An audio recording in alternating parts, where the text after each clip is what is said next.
Hello again, and for today, I'm going to be delving into the first of one of my backlog categories. I did some notes on some of these already, but the thing I wanted to state is that the reason why I think some of these have just gone into the backlog is essentially that I have no current event to really tie it with. So maybe some of these might not be gotten to within the quarantine. However, there's always lots of stuff to talk about, so I'm going to actually just try to not stick to this anymore and just do what I want. And that way, my production output will be multiplied, and I can actually get a lot of stuff done before April ends and we go into May, which, yay, we're still stuck indoors. But at least I can now get to something that I've really wanted to talk about, that I've stated a couple of times here and there in videos, and that is to essentially get off Twitter. Get off Twitter. We don't need it. It should totally file for Chapter 11 within this decade. It is just a useless drag on the conversation, and this is regardless of the subject matter. This website dominates people in the media's lives just way too much, and that includes alternative media. We should not be sourcing news from Twitter. We should not be gathering information from Twitter. And the fact is that there are lots of people who just put out their fucking life stories on their Twitter bio, when in reality they should have just had a journal that they wrote in that no one knew about. And it would have solved a lot of these cancel culture problems that have now arisen specifically from Twitter.com.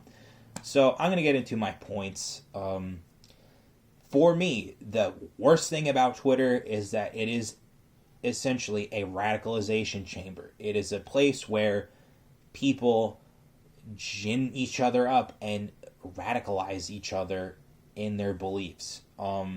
If you see progressives out there on Twitter.com saying like ridiculous takes, you know that they didn't get there organically, that they essentially boosted people that had these kinds of opinions until the point that they themselves radicalized into thinking the way they do now. And you know, bitches like Becca Lewis want to talk about how YouTube is a fucking an echo chamber. I think Twitter is the echo chamber for progressivism, and there is, tons of research that can be conducted if it hasn't already been into the subject of the user base of Twitter.com and how it is constantly just this far left drivel machine, because, as it has been documented over and over again,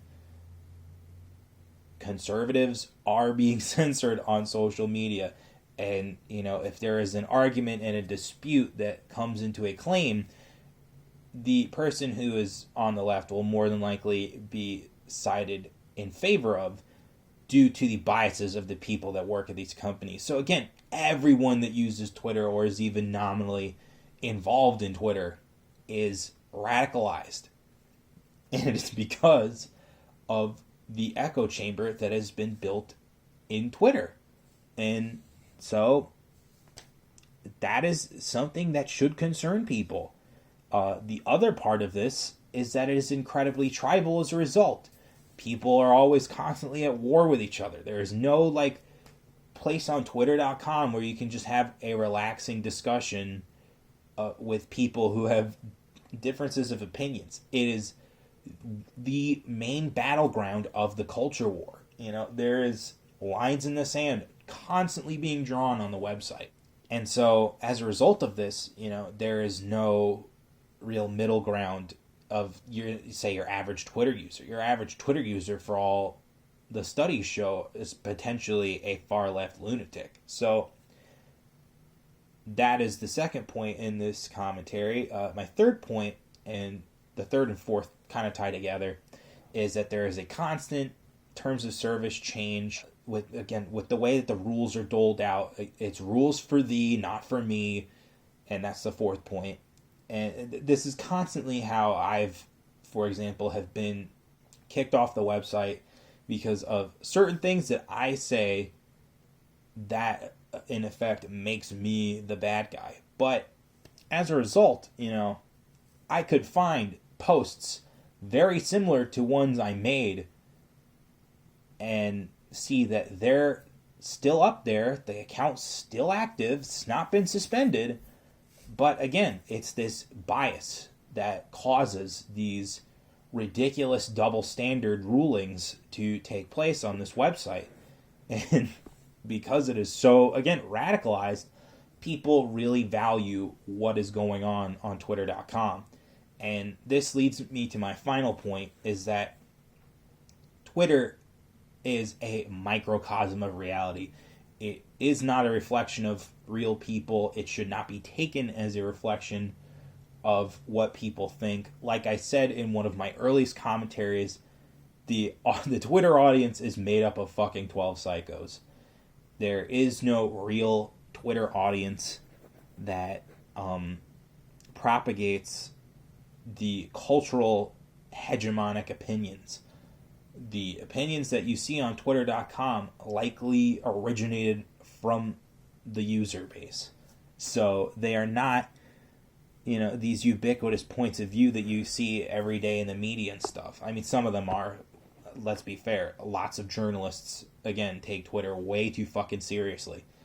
But again, it is not at any capacity aligned with reality and public opinion as it is currently gauged. Twitter is, in fact, like I've said, a microcosm of what public opinion really is. So,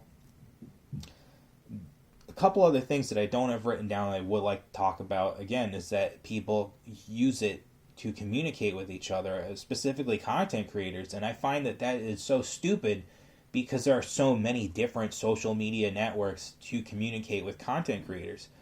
I, for example, have people that I've wanted to talk to from one of my my dead Twitter accounts on Discord. I have people that I used to talk to on Twitter on my personal Facebook, and these are just like a couple content creators.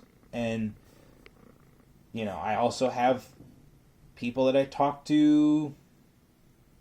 Oh, fuck, yeah, that's the problem. They're so caught up in Twitter that they don't realize that there is a world of different social media networks out there. And if they were to just break away from the machine that is Twitter, they could only realize that we could do fun stuff anywhere. And yeah, again, for me, that's the big problem. It's just, Twitter is, again, in conclusion, this giant echo chamber filled with all of the ridiculous ideologues from mostly the left, but a bunch on the right. And, because they keep pushing the further and further right people, and they're just inching towards the center, at some point it's going to be a left-wing complete echo chamber. No one's going to be allowed to get in there. You're only going to be able to shitpost once, and oh, gee golly whiz, that's the end of my fucking account. And I think we'd be better off as a society if that was the case. So, to the CEO of Twitter, Jack Dorsey, to all the peons that work for that piece of shit website, and to all the people that really value Twitter way the fuck more than it really has value, if you don't tread lightly, people will just walk away from the website, and then you'll have nothing to talk about.